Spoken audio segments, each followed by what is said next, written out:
அன்புமணி அவர்கள் வந்து தொடர்ச்சியாக சமூக நீதி கேட்குறேன்னு சொல்லிட்டு 10.5% கேட்குறாரு.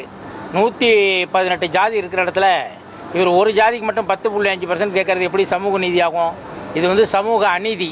இதை எதிர்த்து போராடுவதற்கு இந்த எம்பிசி பட்டியலில் உள்ள அனைத்து சமுதாய தலைவர்களையும் ஒருங்கிணைத்து ஒரு பேரணியாக வந்து முதலமைச்சர்கிட்ட மனு கொடுக்குறதா இன்றைக்கி நாங்கள் வந்து சிஎம் செல்லில் சொல்லியிருக்கோம்.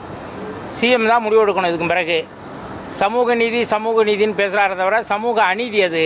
கட்சி நடத்த மட்டும் அன்புமணிக்கு எல்லாரும் வேணும், ஆனால் இடஒதுக்கீடு மட்டும் அவர் ஜாதிக்கு மட்டும் கேட்குறாரு. இது எப்படி சமூக நீதின்னு எனக்கு தெரியலை.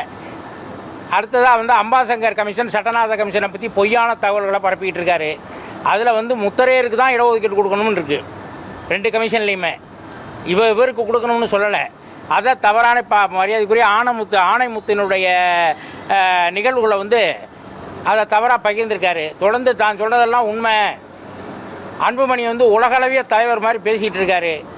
அவருக்கு எதிராக நாங்கள் எல்லோரும் ஒன்று சேர்றோங்கிறது இது வரைக்கும் சேரலை. இதுக்கு பிறகு மரியாதைக்குரிய மருத்துவர் அன்புமணிக்கு எதிராக எங்களுடைய எம்பிசி பட்டியலில் உள்ள எல்லா இனமும் ஒன்றா சேர்ந்து அவருக்கு எதிராக போராட தயாராகிட்டோங்கிறத எச்சரிக்கை கொடுக்க தான் இன்றைக்கி வந்திருக்கோம். இதை மரியாதைக்குரிய முதலமைச்சருடைய கவனத்துக்கு கொண்டு போகிறோம். அவர் எந்த அளவுக்கு இதை வந்து ஒரு வேகமாக எடுத்துக்கிறாங்கிறத நாங்கள் தான் முடிவு பண்ணணும். முதலமைச்சரை அலட்சியப்படுத்தினார்னா கோட்டையை நோக்கி பேரணியாக வருவதற்கு அவர் தான் தேதி குறித்து கொடுக்கணும். இதை முதலமைச்சருக்கு தகவலாக கொடுக்குறோங்க.